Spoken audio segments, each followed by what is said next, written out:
Hello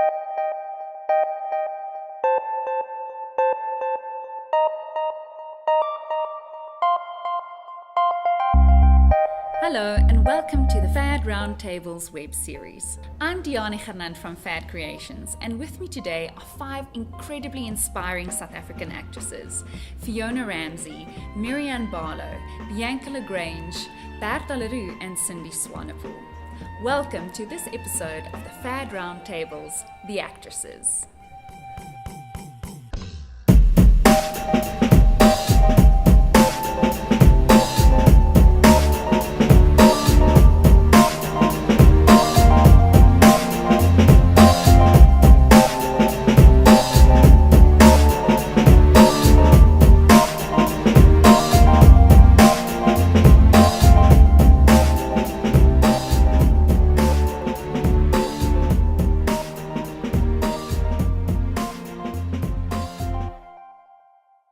Welcome, ladies, to the FAD Roundtables, The Actresses. I'm Diani Gernandt, and with me today I have Fiona Ramsay, Bertha Le Roux, Swanepoel, Bianca Grange, and Barlow. Very welcome. Thank you. I'll start off. Yeah, it's a pleasure. I'll start off, and we'll start at the beginning. I want to know, when was your first ever live performance, and when did you know this is it? This is what you want to do? Heavens above. Got to remember that far back. Well, I don't know how many of the other actresses here started off by going to ballet, and that was the kind of, in my era, that's what you did. But I remember directing a school play. I'd done Spanish dancing and ballet, but I remember directing a school play, and it was on the life of Anne Boleyn and Catherine of Aragon. Wow. And I directed it, and about 3 days before we had to perform it, my Anne Boleyn decided that the play evening was on the same night as the St. John's Matric dance. And the thought of being kissed on the hockey pitch was far more alluring than being on stage. And so I went to the headmistress and I said, "We can't do it. It's over. We can't enter. We'll have." And she said, "No, we won't. You'll take over." Wow. And I remember very clearly, almost feeling, and I suppose it was because I had so much knowledge of the piece and I'd been so involved. I'd designed all the clothes, I'd directed it, I'd chosen the music, so it was kind of a natural thing to do. But I remember walking off and feeling like I was literally like on a hovercraft on air. And I kind of realized, I think this is where I want to be. How old were you when this happened? I was in Standard 9. Oh wow. 17. Oh, I don't know what grade that is. Yeah, in my era. I know. Standards, yeah. And Bertha? I think my first performance, if it can count, is when I was 2. And I charged exactly 2 cents to do a little bit of ballet for my appearance. But it was literally, I had my sister stand at the door and take the monies, exactly 3 audience members, and then I just did my little ballet piece for them. So I also had a little bit of ballet. Have you ever acted for free again? No. Oh yes, actually, all the school productions and all of that after that. I remember in Standard 2, which is grade 4, I remember telling my friend that I want to be an actress because I just love doing this. And she said, "But what about the kissing part?" And I said to her, "Well, I'm going to be so good that they're going to get a body double for me to do the kissing part." That didn't really happen. I mean, I think there are a lot of people that become actresses just before the kissing. That's true. That's true. Yeah, but I think it was just always there for me, and I did a lot of kunstwedstrijden, and Stekvids and all of that, and I just love it. So, yeah, That's awesome. Yeah. Cindy? I've always performed in front of people, do little rhymes, poems and whatever, but I think professionally, my first performance was Winnie the Pooh, and Sweet. Yeah, it was hectic. It Who was were sweet, you? but I was a rabbit. But we've performed at varsity, of course, but my first professional, I remember it so well because we were wearing suit, but it's not just a suit, it's very hot. Yeah. It's ridiculous. Wow. And the only thing that Really shows walk in on your those things. face. Yeah, that's But then you run nervous. around for 2 hours as well. And I remember telling the director, I think I'm going to die. This is not normal. There's something wrong. Did you have the feet as well? It's great. No, there's nothing open except this. Wow. I just remember going like, okay, I can't, this is not what I want to do. I don't think this is it. I thought it's going to be more glamorous than that. I just remember that. Yeah, that was my I've got first a professional duck suit production. incident like that, which I was planted. I couldn't walk because the feet were this big. And there were plenty of children that wanted to just push me over. Yes, Oh my God. Just push you over. Yes. You wouldn't want to Whoa. Yeah. Like that, yeah. I had one and my head fell off. I went the mystery. Wow. Did you have a stocking cap on? No, I didn't. The brace inside was obviously had been worn by somebody with a bigger head than me, and there was no way to adjust it. I was at Technicon trying to make a little buck on the side, and I'd been hired by some random shopping centre to hand out free ice cream to children who obviously came and mobbed me. And I did my head fell off. You're a dog. I was a dog. A huge dog. I was a huge dog. Yeah. Only time in a and you suit, can't and I run away. went. No, that was not the. No. So when So I was don't- the moment that you knew this is my career? Do you know, I don't suppose there's any particular defining moment. I can honestly say it's probably been my earliest memory of anything in my whole life. So it must have been around about the age of 2 or so. We were notorious, our entire family. I come from a rather large family and a large extended family.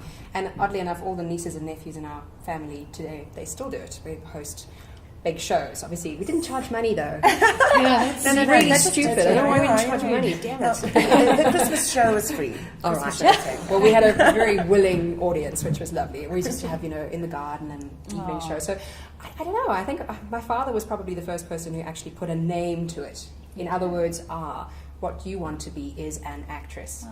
My first live performance was playing Mary in the Nativity play. And it wasn't in the church, it was our public performance, and there were photographs taken, and we were in the newspaper. I think I was around about 9 when that happened, and I was actually Mary for many years. Mary Ann, I was very imaginative. No, I was just obviously a really good Mary. But, but I just always knew, I can honestly say I just always knew that that's what I was going to be. Past life thing, I think, honestly. Strange. Yeah, I always knew that I wanted to be an entertainer. I wanted to be on stage. I wanted to be in front of the camera, not behind the camera. My mom had a music school at home. So she would teach piano in the lounge, and the kids would wait for their lesson, and I would grab them and take them to the backyard and dress up the boys in girls' clothes and dress up the girls in boys' clothes and put on these huge productions. I love directing. I love telling people what to do. Of course. Bossy. And Yes, and I think that's you But have what to if be the- bossy yes. to be in this profession. No, definitely. did And if they parents couldn't think? do it, I'd show them how it's done.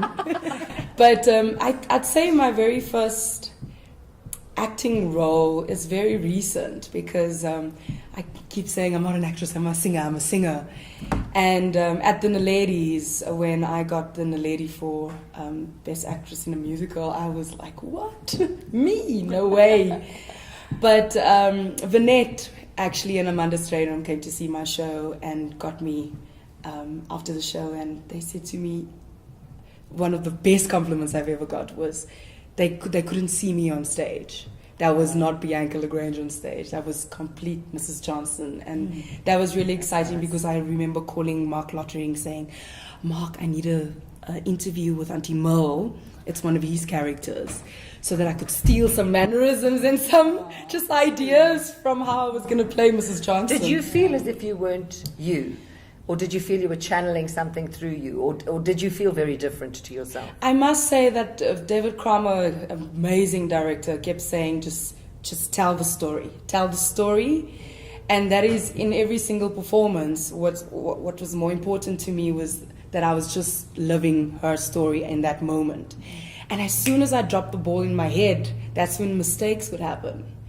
that's when you know, I'd forget a line or something would happen on stage. You And forgot a line and you won an award? honey, They missed that show. They didn't see that show. once yes, David Cromwell came to me and said, "This would not happen on West End." I was so offended.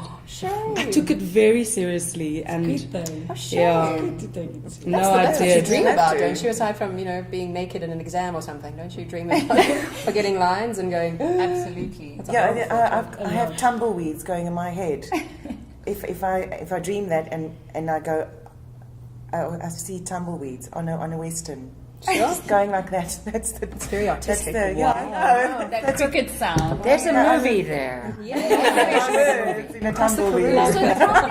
Tell me about your most embarrassing moment in your career. That moment where you just, that job or that moment that you just wish you had said no to, or it didn't occur, or you could erase it from your CV. Wearing the dog suit. Yeah, a lot of them. Yeah. Gosh, yeah. I have a recent one that happened. I was shooting for a Pristraat, which is all based on improv, so there's no script. It's your worst nightmare. It's right there. It's happening right now. Yeah. Yeah. Be funny, go, but there's no script. Go, go, be yeah. funny. So everyone's And you expecting with you to Melt be. and Yeah, Pierre they're all brilliant. and they're You all know, brilliant. They're comedians. I'm not Yes, a comedian. I'm an yes. actress. So you're not necessarily a bad actress if you can't improvise. That's what I keep telling myself. But so every night you go on stage and then you hear what the theme is, and then you've got the director in your ear to give you a few guidelines. But that's it. So that was already hard on its own. Every night I just had to go. That's huge pressure. But Would you one do it night- again? I just did it. It's You couldn't have money. hated it that much. But what happened that made you feel so? What happened is you shoot for 40 minutes long. You've got a live audience, and then you've got a few cameras around you. And we had a guest, a celebrity who arrived, and we were all greeting him. And then everything just, they guided him to the bathroom because his sound was not working. And all of a sudden we heard the director say, "Just stay where you are. Don't move anything. Don't touch anything. Just keep talking." But I had nightmares of being on stage, not knowing what to say. I was dead quiet. I had a beer in my hand, drinking a beer, and just went, That was quite funny. It felt like 20 minutes. I think it was 3. Sure. No, it was, yeah. Everyone was quiet. It's just quiet. Just waiting for this celebrity to come back on. Oh, right. So we had to start over again, basically. We had to start from there. But that time was Pain. pain, yes. I had a moment when I was doing Hearts on this with Alma Posma and Quinn and Henry and everyone, and very early on in the show, the brother is shot, and then I come in and Alma says, "Is he dead?" And I have to say, no, luckily he's not dead, blah, blah, blah, blah, blah, blah. And one night I walk on and she goes, "Is he dead?" And I go, "Yes!" No! Ended the play right there. No! And we went on and on. We just bounced off each other. And that's so wonderful if you work with somebody and you can really do the acting, reacting, and trust and all of that. And in the same play, I was on set with Anthea, and she speaks English. And the plays in Afrikaans. And the cue is, "Oh, I feel like a dog today." And then Quinn would come on. And I say my line, and Quinn's not coming on. So now I'm sitting with Anthea, and she can't really, improvise in Afrikaans. So I'm sitting there and going, "Oh, well, I did my hair and I put on a nice dress and I brushed my teeth extra long, and the people were laughing at everything I kind of just... Did they know? No, sometimes they the didn't. audience does know. And they didn't know. And I just kept on going, and then I went, and every now and then I would throw in the line, "Oh, but I feel like a dog today." And in the end, Anthea actually got up and walked off and said, "Oh, well, I'm going to find Meg." And she went out and she came back with Quinn and said, "Oh, well, I couldn't find Meg, but I found her." So, and we just went on with it. But that was the longest minutes Yeah, on it's probably a set, minute. That's the and best. then Feels like an hour, Henry he's got hardy-dars on cue. So I was just going, please don't play the hardy-dars. Because, if he plays the hardy-dars, he's upset with you. Yeah, if he thinks he's doing crap, he's just going, ha, ha, ha, in the background. And you go, okay, I better pull up my socks now. Oh, yeah, that was quite a disaster. Yeah, we've had quite a few. Humbling, isn't it? Yeah. Moments like that, it really does keep you Live out. theatre. And some audiences aren't very. Forgiving. Yes. Yes. I had a performance with Charlene Surti Richards, and I played Cinderella. It was my very first banter with Janice Honeyman. 9 shows a week. Yeah. And Charlene Fit has... but exhausted. Thin but exhausted. Yes. Thin. So she has to come up from underneath the stage, in a lift. Yes. And my fairy godmother's just not arriving. And Buttons and I on stage, and there's a man in the audience, and he's like, "Get on with it already!" You're kidding. Promise you, it felt like years. Yeah. It was horror. It was horror. And I'm trying to improv with Buttons, and Buttons is just not saying a thing. I'm like, it's gonna be... These ghosts. Because the music is going all funny, and the fairy godmother's supposed to arrive. And Why she did she not arrive? Was happened? there an issue with The- the yeah, mechanical? Did she the come in front from the door wings stuck. then? She came running, and Charlene, asthma attack on her way there. She had an attack in the interval. I remember doing a one-woman show, and it opened a theatre, a new theatre complex in this town. And I remember doing a matinee, and it was a show with 2 halves. Now, usually a one-person show is kind of 90 minutes, and you start and you get to the end. But it was also a show with a lot of cues. There were fireworks and doorknobs, and I played like 75 different characters, and it was... And I remember getting ready for a matinee, and a lot of old people arrived to come and see the show, and they were there before I even got there. Wow. And I thought, this is not early. going to sound, this is not good for the day. It's a long day ahead for you ladies. And anyway, I remember just turning upstage, they were twittering away at the beginning, and then you just heard sweetie rappers. And then I looked out, and every single person without fail was asleep. And I just turned upstage, and I went, just burst into tears, turned back and sailed on. I think that's, and you can't cut to the end because you've got all these cues. I think that, but also I think one of the things that happened to me, I often injure myself on stage, by mistake. When we were in Thoroughly Modern Millie together, remember I came on and I broke my ankle, or I did something like Broke an ridiculous. ankle? Oh, I've done hundreds of things. And I remember I was in Maynardville once and broke my ankle, not on stage, off stage, celebrating. And they said, "You've got to go into plaster." And I said, "Absolutely not." So I was playing Portia from The Merchant of Venice, and I would hobble, and then I'd get to the stage, and I'd put on my high heel, and I would walk. Wow. And it was amazing how quickly The it show healed. must go on, hey? Wow. Jeepers. But I didn't hate that. I quite enjoyed it. That's a good war story. Gosh, that's What's amazing. the most physical thing you've ever done for a role or a show? Well, I recently had to do scad falling, but that wasn't for a role or a show. It was for a TV show. Okay. Yeah, I'm petrified of heights. Oh no. And I had to climb up a ladder. It's at Orlando Towers. I had to climb up the ladder on the side, about 30 meters up. Oh. And I was crying with a little, I was mic'd and all of that, and they've got the camera on me, and I'm like, I can't do this. The guy's name is Mankop. Mankop, I can't do it. And he says, just one more step, just one more step. And I go, okay, I did one more step, I want to go now. And I was like, no. You're past halfway now, so, and how am I going to, and then you have to cross 30 meters up over a mesh. You have to walk, so I'm like I wouldn't be able to do that. and then they strap you in and they hoist you up into a cage, and then 70 meters up from there, and then 50 meters down from the cage there's a net, and then they go and you sit and you hang like a little baby in a duk, and then Goodness me. and then they just go 3, 2, are you ready? And you go no, and they go Go. 1, scat. And they cut you loose and you free fall. Wow. All the way into this net. Oh, it sounds awesome to me. I would love it. It was quite Is that exhilarating. a Shaq Posey? Chef Yes. Yeah. Yes. Soweto, yeah. And I screamed. I took some breath and I screamed again, and I felt like Alice in Wonderland falling down that thing. Yeah, You must have been very proud. Well, without the falling, jerk. yeah. Without the jerk.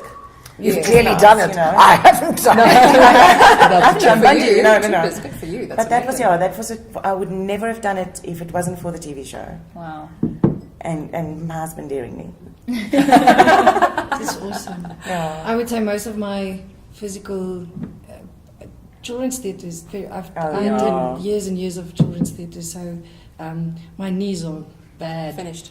They're done, yeah. You're too Because young you for give that. everything, you know that. If you play the baddie especially, you know, you just want to show them. How The bad. biggest challenge for me is always like, if you play the monkey and the snake, they can't know it's the same actress. Of course. That was Oh, my no. challenge Yeah, for them. So yes. you need to like physically go in there and give it all. Children's theatre is the most physical thing that there is. It is. They are, all of them.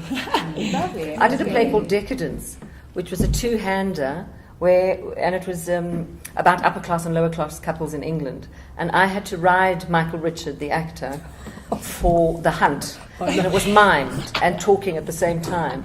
But what the audience didn't know was that Michael Richard had a very bad back. I think he still does.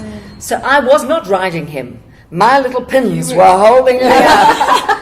And that was the hardest physical thing I've ever done. I mean, we've all done exercises. Eh? It was fantastic. I had the thinnest legs. I just want to do the play again.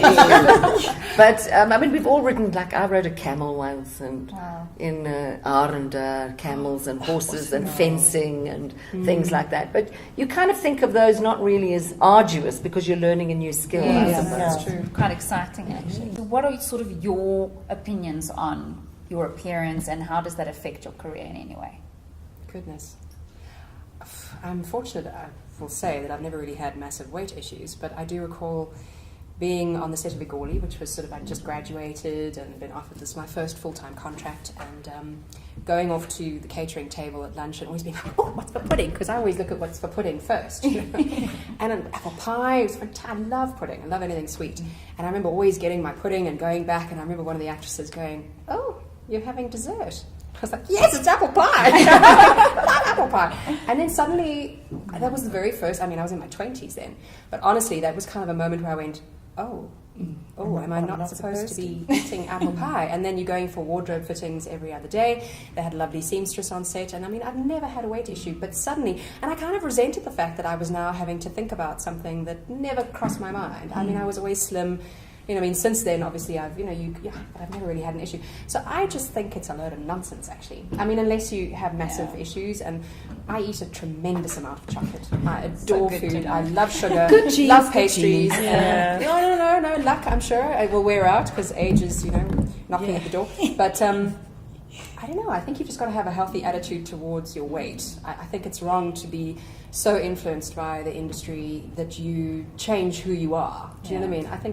I think you're compromising yourself. Well, I mean, if you look too at much. someone, I'm inspired by someone like Judi Dench. Absolutely. I mean, Judi Dench has never Absolutely. kind of conformed to, Yeah. oh, Judy, you won't get this part unless you lose weight. But that's the British market, isn't it? That's the And beauty of the I think British so. market. I think that, I do think that one has to look after oneself. There's the sure. other side of the coin where actors kind of don't look after themselves and continue to get roles, and they're no longer fit enough.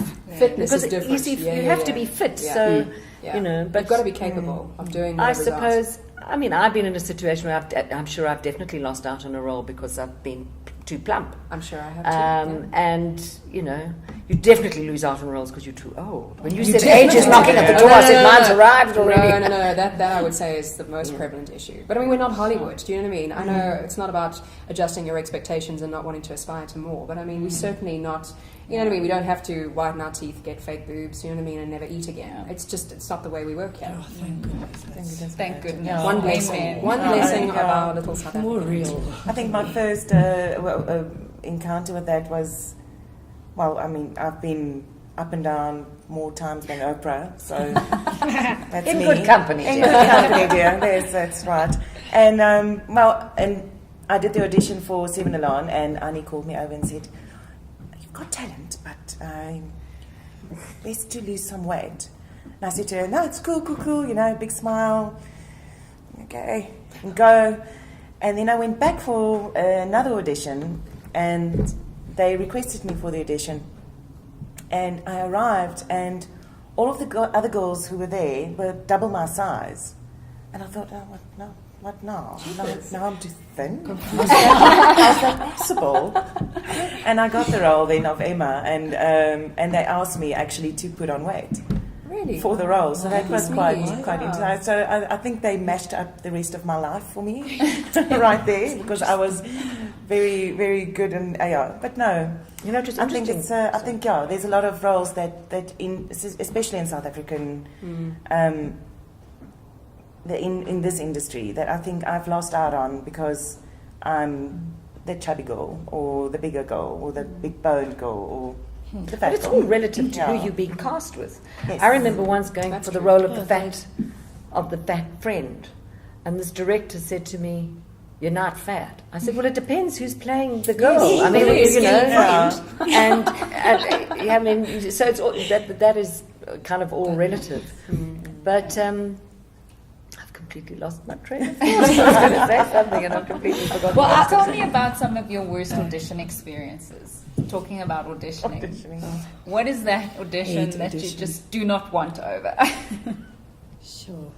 That's really Oh, I know what I was going to say. And it ties into auditions. So, when I left drama school, we were all given, best of luck and what you're going to do. My professor told me that, well, I don't think that you're going to work very much immediately after leaving. When you are 40, 45, 50, you'll come into your own. You're kidding. So, every time I do an audition and I don't get it, I say, oh, it doesn't matter. There's plenty of time ahead. But I think it's it takes the pressure off you a little bit. You kind of go, oh, well, you can kind of blame it on someone else. But I think, as I cast now, and I think that the experiences that I've had as an actress auditioning, I try to make every audition I do for any actor a valuable experience. That's lovely. Because... I try and direct them, I try and have fun, and I try for them to learn something out of their relationship with the camera or their relationship with the script or something. Because it's such a kind of awful experience. It can be. No, I think the worst ones are when you go, ta-da, at the end you're done, you're like, yes, I did it. And they go, thank you, next. And there's no kind of feedback just like, Something. Okay, well, something like I don't think you really grasp that character the way we see it, or maybe put it from that, like directing them, or just being polite and kind. I've had an audition. Even if the person comes in and you're going to go, oh, this one's totally wrong. But anyway, they might as well have a good experience. There was an actress in South Africa that told me this story. It didn't happen to me, but it was the same man that asked me why I was auditioning for the fat friend, because I wasn't fat. And he said to this girl, he said, oh, I see you got a good CV. Not bad, not bad. A lot of theatre, huh? Like that. He said, you don't really have a face for the screen. He said, you know what you should get? Did no one tell you I don't audition dogs? No, now that is, I'm being serious. Now nowadays, if that happened to us, you'd go and you'd actually complain. But I mean, that happened in South Africa about 15 years ago. Wow. And that also gives you an indication of how competitive it is in America. I mean, they are.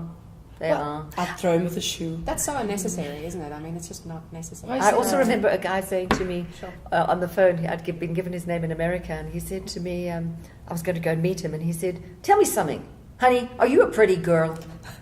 I went, I don't know. And he said, okay. He said, look, I've never met a pretty girl that didn't know it. He said, I've met a lot of dogs that ain't heard the news yet. I thought, I'm not going. I'm just not going. I don't want to be told anything. But I think that can happen in auditions. I think people are quite kind here. Even though they're nasty. I think you're surprised. They're nasty behind your back. Nasty, they just don't give you anything. It's just next. But I went the other day to an audition. I thought it went well. I like to go home and go, good job, it's fine, forget about it, just I'm proud of you, that's it. Okay? And she said to me, the casting director said, that was really nice, and I went, thank you, and she said, just one note, and I went, okay, very welcome, thank you. And she said, have you ever thought of Botox? Yeah, that happened like a month ago. because she says these lines are very prominent, and when I'm serious, it's a bit too much. So she doesn't want to tell me to lessen it, so I don't have any expression. In other words, but how about some Botox? No actor should have Botox. Good. I mean, truly, I know, you know, I'm sure, yeah, she really, that's So I was driving home like this and going, no. But I couldn't understand what the hell is. No, I'm so No, that's terrible. aware of it. I can't believe Rubbing stuff. Oh, it's here. like. But I think that is also an indication of what has happened to what we're exposed to in terms of television from overseas. And Yeah. I mean, young girls of 21 have Botox. Bianca, any strange auditions? Oh, I hate auditioning, and I want the main role. Of course you do. Wow, I went for the cabaret auditions and got the call back. And I was so busy with my production, there was really no time to prepare. And I was having to audition with another actor, and he was on point, and I just couldn't remember the lines. I just couldn't, like it happens always. Tumbleweeds. Oh, tumbleweeds. I'm going to remember that. And it's, you know, when people have that, they already have a perception in their mind of who you are. Because with me, you're a celebrity, you're a singer, you're an actress. So everybody has their own little idea of who you are, and you come in there and, you know, you can already see the judgment. They're already judging you before you even begun. And it also makes you feel a bit insecure, but I'm the same. I go home, I pat myself. Good job. You got up this morning, and good. you did what you love to do. good. And but I did audition for you, and I can testify and say you made me feel so comfortable. And because I'm also a theatre actress, you go for these, you know, these ads and all these things. And I didn't have a clue what to do, and you kind of just directed me through it, and I remember it being such a pleasant experience, and I wanted to say that to you. I remember auditioning for Les Mis when it was coming here. It's the most embarrassing audition I've ever done in my life. Robert Whitehead and I, master of the house. These British people just sat like this, transfixed with horror. And afterwards they said, "Thank you so much." Next, thank you. And we just skedaddled off. And he said to me, "What is your highest note?" I said, "I have no idea. I don't have any idea." He said, "Should we do scales? Should we try?" I just remember I gave it all the gusto of, you know. So that was my character. Yeah. So tell me about, in your opinion, what is your most exciting project in the span of your career to date? What is sort of that highlight that stands out for you? Gosh. You know, without wanting to sound, it's so numerous in a way. I mean, I have acting roles that I cherish, like playing Virginia Woolf, Who's Afraid of Virginia Woolf was just an extraordinary experience, of Thoroughly Modern Millie, of Decadence, and of projects that I've mounted myself.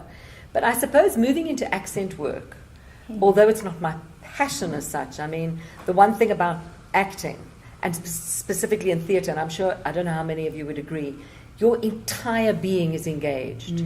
Yes. And that is what I miss. Your brain, your body, everything is challenged and engaged. In film, it can be, but it's so sporadic and in moments that it's not that same sort of sensation. Yeah. But I suppose working on accent work and training international actors and realizing that I was okay at it. I think that was sort of, affirmed something. But I'm going back on the stage because that's where I kind of feel I should have been born. Oh wow. I should have been because that's really where. You learn so much as you doors open to do different things. You learn about film and working with different energies and different people, and I'm extraordinarily lucky in my life that I've been able to do that. But I think each project is so specific when you're doing it and so all encompassing and all embracing that becomes the best thing you've ever done in your life, or the most exciting. That's true. Really. That's true. I think we're very lucky like that. Actually, we're very lucky. great It's a variety. variety. And, you know, there Yeah. are highs and lows, and you can just, I mean, it's actually a feast. It Yeah. can be, can't it? Or famine. There's that too. Famine. Speaking of famine, how do we deal with the tough times? Have you ever experienced a really difficult time in your career, and how did you get through it? Pastry. Exercise. I found about 3 years ago that I know I keep mentioning the children's theatre, but I did it for a very long time, and eventually I just 3 started years, there we thinking, go. I can't even. And I was like, no, and how am I going to be seen? And then I started working with Albin doing theatre finally. Like, not that I'm looking down on children's theatre, it's foundations for everything. It's great I believe. foundation. It's wonderful. But Going back. now I forgot my train of thought. I'm actually. But how do you cope in lean times? In In Oh, lean times, so yeah. what happened was when I stopped doing, I decided I'm done now. Okay, I'm done. We opened a company and we started making puppets, and I do shadow theatre now. So I've been doing it for 4 years, and we've grown my own company, and by being creative in another sense, and I love puppetry and I love doing voices and little. I think I'm quite good at it. That's fantastic. Yeah, so I found another skill that I'm actually that's good at. nice. Now we're making masks, and we're making, doing I'm looking at things differently, at shadows differently, at technically working out how something can work. That has changed. And when I changed my shifted my focus from acting to that, it came. The jobs came. Gosh, in. that's And valuable. actually That's so released it a valuable. little bit. That's Yeah. what worked for me. I think you I need think, to be constantly busy. Don't wait. I'm coming now from a long time in soap, in one character, which has afforded me to have my kids and all of that. And now I had to.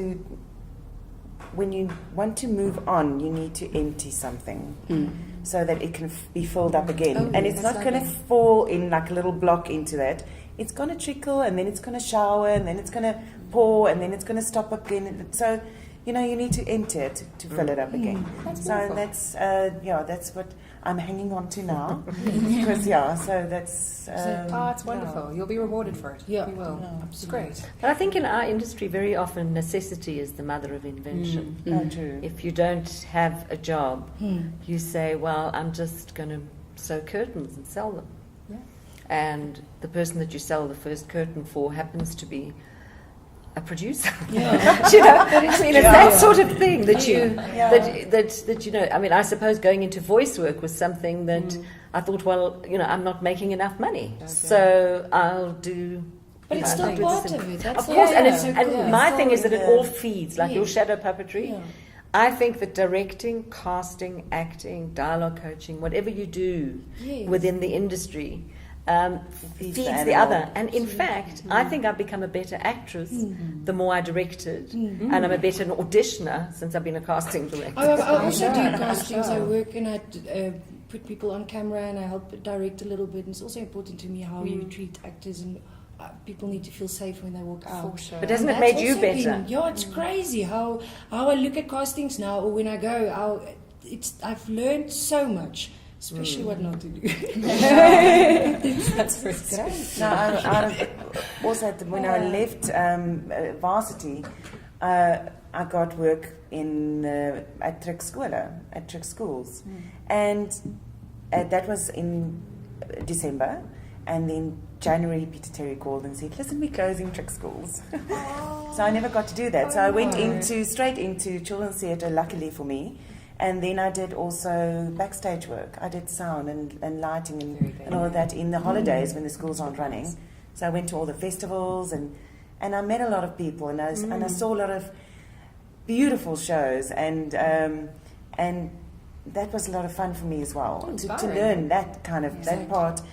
So I can do a birdie. I put gels on my birdies. Yeah. All of the lighting guys make I a would go speak go. to, they laugh.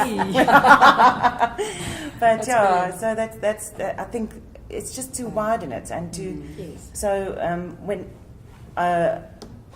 leaving Seven some of my best friends are behind the scenes people because they just without them, you're not there. They're nicer than actors. They are nice. They are. They are. They are. Breakthrough attention. We I have think for That's a me, can of worms. lean times mean giving back for me. It gives me an opportunity to go into my community. I'm from a community called El Dorado Park, which is right next to Soweto. And when you drive there, you can immediately see the difference between so much resources being pumped into Soweto. It is a completely different place. It's awesome, it's beautiful, and I love it. But then there's Allos, and it's the colored people, and they don't really get seen to. So I like to give back, and that gives me a time to work with the young, up-and-comings. What would you do? Do you go and do a show for them, or? Oh, no, I do all sorts of things. We do classes. In fact, next year is going to be our 10-year anniversary of the festival, the Aldos Jazz Festival. For me, lean times mean it's a time to give back. And that's what it means for me. Yeah, We'll come do some shadow theatre. I would love that. I'm like listening to all these ideas already. Connected. Yeah. That's lovely. I'd like to know about your process. When you prepare for an audition or particular role, what goes into it? Where do you start? What is your process and how do you go about preparing for it? Bea? It was so wonderful playing Mrs. Johnson in Blood Brothers because David Cromwell got the rights to adapt it to a South African story. So I didn't have to play Mrs. Johnson in England, where so many actresses have made their names. I could play her as a District 6 woman. So what we did was we walked the streets of District 6. I went to the museum. I got to speak to a lot of people from, because the story is told over 25 years, and they obviously moved from District 6 to Parkwood. And so there's so much research that you first do, and you just listen. You listen to stories, you listen to, what has happened over history and all of that. And that's what I did. I just completely emptied out and listened to my director and kind of let it go. Up to my opening night, David Cromwell told me that he didn't think I would actually crack it. Goodness. And something happens, I don't know if it's for you guys, but something happens to me when there's an audience in front of me. And that magic it turns on. But your question was, how do you prepare? And it's just listening. I listened a lot. And for me, it's really what I was receiving from the audience. And that was made your barometer. Made me a better I think actress. that people often lose sight of the fact that when you read the first time you read the script, it's your instinctive response to it that I think it forms the core of any preparation after that. Some of us don't do any other preparation after that, but that's the kind of, and also I think your process depends on who's directing. Very much so. Some directors say, I don't want to discuss it, I just want you to do it. I don't want to have a long discussion about this character motivation. Just show me, and I'll tell you if you're right. Then you have other directors that want to sit around a table and pick the whole script to pieces. And, some, if you're doing physical theatre where it's a lot of mime or something, obviously a lot has got to go into physical warm-ups and physical realization. But I suppose I would say that the way that I prepare most is instinct, my instinctive response to the piece. And then you kind of... I think research is important, but a lot of, researching as much as one can for anything, for even a song you're going to sing, so that you know what you're talking about. Yeah. Especially if you sing in another language, like French.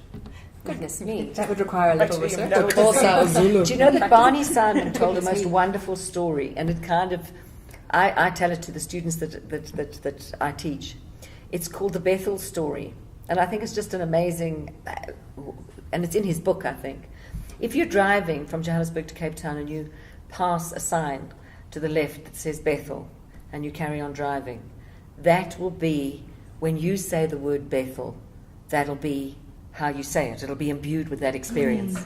But if you break down and you get out of your car and you're on the side of the road and there's sand and a bakkie stops with some goats and you get in the back and you drive in and then you borrow a canister from someone and an old lady offers you this and you walk back or you get a lift back and you find out about the community, or you find out just that when you say Bethel, it cannot ever exist in the same way. So it will be Bethel. And Barney Simon really taught me a lot. He said, every single word is a Bethel word. You cannot say, I'm hungry, without knowing what hungry is. You know, it used to drive me mad though. I used to say, come and work with me, and I'd say, I need to go into the shop. I need to go into the shops. But I mean, I think it's kind of is an amazing thing that whether I'm conscious of it, I like to investigate every word that I say or every emotion that it brings up. There's a reason why I it's think it's big. all about experience, though, isn't it? Essentially, and I mean, obviously, then I think where I've had to approach a role where I've had no experience. For instance, I mean, I had to play a sort of a man in the process of having a sex change, and I mean, I have no experience of that, so I did a bit of research on that. But I honestly just think it is, for me, it's all about instinct, and that's telling the story. Yeah, Telling the when you story read that's on something, the you pages honestly, I think it either slaps you in the face or it doesn't. So I would rely very, very much on my instincts, I think. And then if I've had, and then it is, you store up, I mean, acting is always about, and I think that's one of the reasons why I have a problem with older actors being so undervalued, particularly women, because it's all about this. Whereas in actual fact, you've got all of this to offer, and it's years and years of experience, and you actually should become, in my opinion, a better actor as you grow with age, because you've experienced more, you've been exposed to more. And I mean, that's all weight and wealth that you can bring to roles. And the sad thing for me is the fact that women, beyond a certain age are not always offered opportunities to really, like leading roles, like Dame Judi Dench and Maggie Smith and Meryl Streep. Oh my goodness! Roles like that, like Downton Abbey, I would die. For sure. But you know, like, there's so many roles being written like that. I think in South Africa specifically, because I've been doing a lot of writing for my music stuff, and what I've come across is that people are not writing. We're so consumed by America and Europe. We are not telling our South African stories, and there's so many of those stories that still need to be told. I think there aren't. You saying why aren't those roles being? Because there aren't any of those stories. But it's because you're catering towards an audience that demands young and gorgeous. I think we Isn't that decide. economic? Isn't that because that is And also the people that have the buying power? Of course are it is. those people. Yeah. So. I mean, I think it's just a fact. It's just the way it is. It doesn't mean that you've got to, not rail against the system and try and create opportunities for yourself. I think that is important, perhaps, as one gets older, is to try and create more opportunities for yourself. And as somebody said earlier, not to sit back and wait for this plum roll to come your way. You know what I mean? But I think that there's a definite reality in that. I mean, I spoke to an agent sometime last year and approaching my 40th birthday, and worldwide statistics show that when a woman in this industry turns 40, your workload, your work opportunities drop by up to 60%. Oh, Which I went, what? Somebody agrees with me. Okay. I was going to say, be afraid, be very It's a very scary thing, because already there are so many young people, right? I still compete with people 5, 6, 10 years younger than me. And finally I'm going to get to an age where I look a bit older, maybe more women, more, and then it's going to drop. And then there's less of these actresses, because they're off. Most fade and go away, but it's a very scary thing. Then well, if you mentioned all those women, Judi Dench, and a lot of people in America, a lot of older Susan Sarandon, a lot of those actors, they're all producers on the films that they star in, because they have the wealth and the financial ability to do that, whereas that we don't really have that in our film industry here. No. So I mean, as you get older, the only parts are the grannies. I mean, if you go I remember once going for an audition for a commercial as the mother, and the woman said, "No, darling, no, you'll be the grandmother." I said, "Well, it depends how old the child is, doesn't it?" But I mean, obviously that's advertising as well. Yeah. But it's a kind of, whenever a brief comes into the agency for a pension scheme or something, they phone me and they say, "There might be a chance." And I mean, if you think about that, that is appealing to people that are almost now in their 70s, which I'm sure certainly not near. So, advertising is always a different sort of Goodness, yes, Fiona. Ball game. And that's why it's Your glam important, I brain. think, to have something that will Sustain you. Yeah. Because I'm realistic about this. I know I might not be able to always. I'm not sitting wait. Have something, still be creative. Yeah. Have all those Yeah, skills. I've been do looking this for and this something and like this. that, and I finally found something and it's part of it. Came from my kids. They love gospel songs, and my youngest one would jump into the car and say, "Gotlikies, mama, gotlikies." So I've decided I did gotlikies. And That's it is brilliant. like Willy Wally for Jesus, and it's a story interactively told, and then we make a craft and we sing an original song. And my kids, my oldest daughter, she writes the songs for me, and my youngest is my critic for it. And it's a passion of mine. It's just marvelous. it's bringing children to God and making Jesus their superhero. I'm excited about it. So That's really beautiful. That's really cool. And I think, creating it, in the back of my mind, I was thinking, I need something to sustain me. For when I hit 40 and 5 and 50 and 60 and 70, that's something, and you want to survive.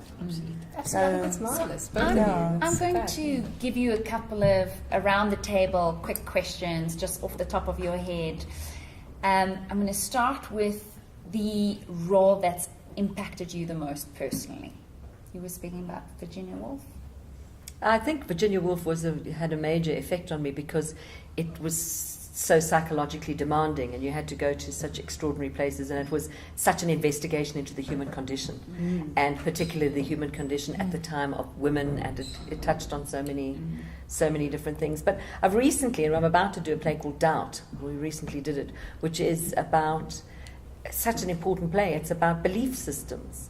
And it's set in a Catholic school, but it has nothing to do with that. It's about education, belief systems. So I think any role really that expands your vision of the world or your interaction with the world. I mean, you were just talking about experience, just to go back on that little experience. I believe that the greater your general knowledge as a person, the better actor you will be. If your general knowledge is very limited, so that's why people say, why do they think I'm a good actor? It's because I'm curious. I want to know about everything. I don't just, and that's the difference, I think. And so I suppose any role that tickles my fancy or makes me curious is one that impacts on me. Marianne? Gosh, I did it was for a tiny little festival. It was off the map. It didn't even exist. And I worked so hard for this role, and I fought the director, bless her heart. I'm sure she hates me. I fought her the whole way because obviously I'd spent many, many years behind the camera, and it had been a very long time before, since I'd been on stage. And as you say, there's a part of you that just hungers for that because it is the immediacy of your audience, and it stimulates you and challenges you in a completely different way. But anyway, so I was handed this lovely opportunity to be on stage. And small cast, which I loved and respected the actors that I was working with. There were 3 of us essentially, and we worked intensively. It was one of those experiences where you just every day, every night, you eat, sleep, breathe. And then it culminates in this performance. We only did 2 shows. Oh, no. I mean, that's how. But I mean, it was part of. It was called the Flare Festival, but it was called the Beauty Queen of Lenan. And the character was bizarre. She was crazy. And it was just such a delight. So I was challenging myself in terms of a whole different genre, the medium, and then this incredible role. It was handed to me on a platter, and it was almost like, oh, you know what I mean? You could finally sink your teeth into this big role. It was lovely. And I learned a lot from that, and it was a very satisfying. Awesome. Yeah, very satisfying experience. Definitely Mrs. Johnson, who kind of she loses her twins, both at the same time. But I did do a production called Ohout for the Woordfees in Stellenbosch once with Frida van der Heever. Yeah, and she challenged me beyond my... I couldn't... I went to Stellenbosch, I stayed with her for a month. We rehearsed every day. I had to play piano, I had to act, I had to do all this physical stuff, and I was a bird with a broken wing. And in that time, I was very broken. I was going through a serious breakup, like I always do. And the role and the beautiful, it was this poetry that she had to put music to, and those words, because I'm also not Afrikaans, and just throughout life I just kind of, this Afrikaans thing always grabbed me, and I just wanted to learn and know more about Afrikaans, because also my granny refused to speak to us in English, and she was like this Afrikaans auntie. So it always fascinated me, Afrikaans. So I did the production, and the broken bird was me in that moment, and those words saved me. Gosh. Those words saved me because I was very suicidal, and I'm here with. I did missionary work, and Frida and I were at esteemed together, and I mean, even she didn't know how I was battling with all these suicidal thoughts and these feelings, and that role really took me out of it. It really, really did. It changed me. That's amazing. Yeah. I agree with Fiona though, with playing, I can't choose which was, because every part is so exciting. The Crucible we did, I played Elizabeth Proctor, and that was 4 years ago, so I mean I was in my 20s then, and so I thought I was too young for it, or I don't have children, I've never been pregnant, I don't even have a boyfriend, you know, and I'm very like Afrikaans and rugged, and she's very proper, and you know, so that was a huge challenge for me to get to that. And Kill Up and Die I did last year. I played the prostitute. I really that I loved. I really loved it. I wanted to be a prostitute, but it's also being truthful in every performance. So that's the most important thing. It's not going into a caricature, or because you can easily go into that with these type of characters. So the challenge always lies in with how is it truthful. It doesn't matter what genre it is at all. So yeah, it's theatre, and then but that excites me most. And I did a film this year, my first feature film, and the challenge lay she's a comedic relief part, also not being funny, but being, how funny is a very difficult genre. It's difficult. So every part is a challenge, definitely. Yeah. Which is lovely, isn't it? I guess that's why So we all cool. do what we do. Yeah. And it doesn't. I hope it doesn't stop. No, it doesn't. It's like, for sure. it's like you said, every role you have from the beginning, where you now really start to invest in it. I think the first one I had was from the Donahue sisters, and the character was Annie, and I had to do an accent for her. So it was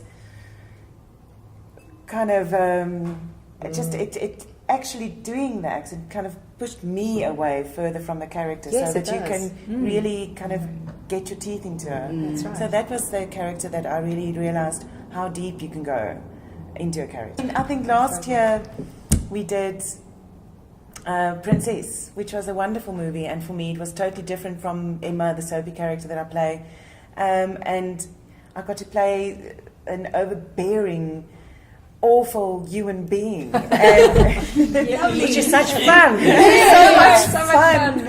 And I think that after so many years of, I think the last time I was on stage was 5 years ago. But I think then all the directors I used to work with decided, well, she's got babies now. I think, no, let's leave her alone. Isn't that terrible? Yeah. That's shocking. And literally, one of the directors said to me recently said, well, how old are your kids now? And I said, well, 7 and 4. He said, well, they're old enough now. Yeah. Oh, gosh. I'll consider you again. I was like, what? Thanks for making that decision for me. Thanks for making that for me. And but after that, being like just playing the one character and then just getting into that Wonderful. Wonderful. I remember the first time I played a villain. I was you reminded me of it. I played a villain at at drama school, and it was, I think, for an orphanage. And I went out and I said, I'm the Wicked Witch. And this boy said, you're not wicked, you're too nice to be wicked. And I went, what are you supposed to do? And that's what people say to me.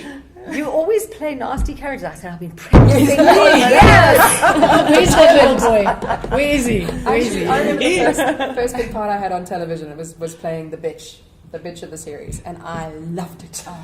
Suddenly you get permission to say and do stuff that you don't do in your own life. Yeah. And I remember in a shopping centre with my mum. I'd been on the show for 2-3 months at that point, and you know when you're going up the escalators and somebody was coming down and he went bitch like this, and I remember going, yes!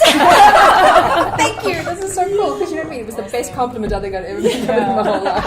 Oh, I love lovely. that. People also think that actors, I suggest that actors are some of the most well-adjusted people in the world, because you get to play out your fantasies. exactly. So you get to play the nasty side of you doesn't have to take it out on your kids or your husband Yeah. or something.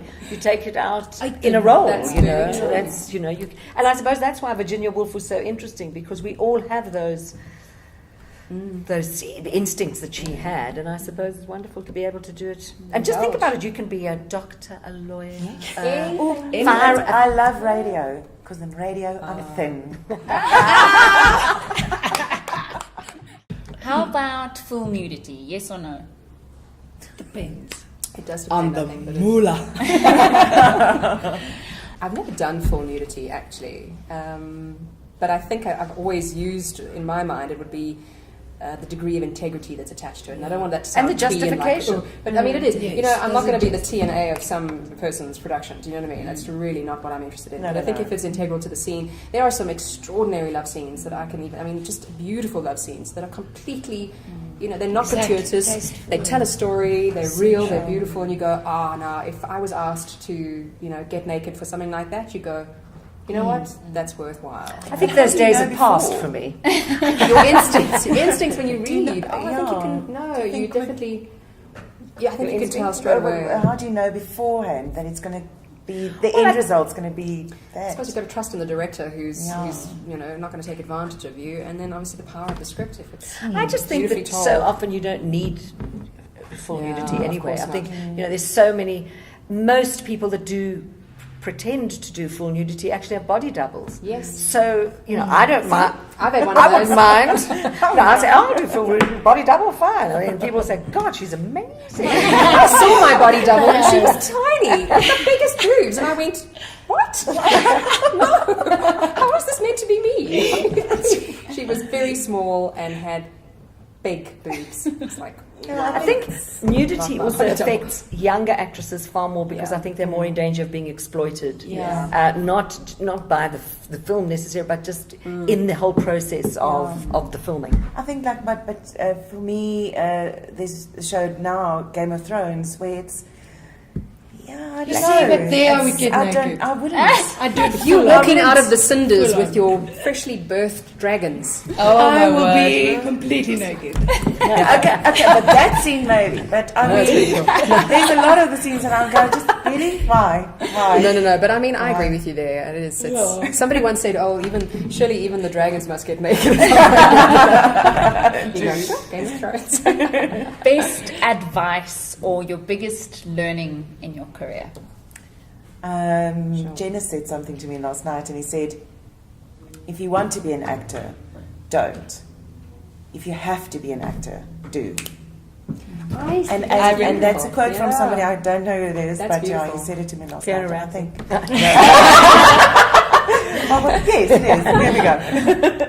I think that when people say, I see a lot of young actors that say to me, it's my passion. And I say, passion doesn't actually make necessarily, you can be passionate about something, but you're not necessarily people often, you do need a passion for it, but just that's kind of not enough. And there's a huge debate about technical expertise, whether you need to be trained or not trained and all that. And I think it's so open wide. I think it's, you're aided if you have technical expertise because you can simply sustain for longer, but it doesn't mean you have to.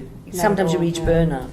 But I think I would just say to young people, learn about the world before you want to become an actor. Learn about the world. You know, learn about other things. It's not about going up Be observant. Be observant of other people. Watch. Watch a lot of. Do a lot of people watching. That's where you get your best A lot characters of mothers from. come to me and say, she's a natural, my daughter. She's going to be a natural. And I say, course she is she a show-off? Or is she an actor? Because if you observe, most Very actors are very true. shy. Very true. Yeah. But don't you find, I mean, I've been approached by so many people in my career, they kind of assume that because you've reached a certain level in this industry, that you somehow have a quick fix, do you know what I mean? That you know the secret on how to be on television and be famous and all those fabulous things that they think they want to be. And I often have to go, it's people who, their true ambition is truly just to be recognized in a shopping centre. And they assume that there's all these trappings of glamour and wealth that comes with that. And I go, gosh, you're so wrong, do you know what I mean? Yeah. My general advice when people say, so, you know, I really want to be an actor and how do I do it? I say, don't. I literally do. Yeah. I'm like, don't do it. Don't Don't. do it. Yeah. You don't do it unless there is absolutely nothing else on this planet that That you you can really, do. really want to do. Because that you there's can do. challenges. There are so many challenges. And I just don't see the point if you're not completely, I don't know, instincts. It's your instinct to be an actor or not. Do you know what I mean? Ladies, thank you so much for being here with me today. I want to thank Cindy Swanepoel, Bertha Le Roux, Fiona Ramsay, Marianne Barlow, Bianca Grange for being part of the FAD Roundtables, the actresses. Thank you. Thank you so much. Thank you. Wow. It was fun. Yeah. Awesome experience.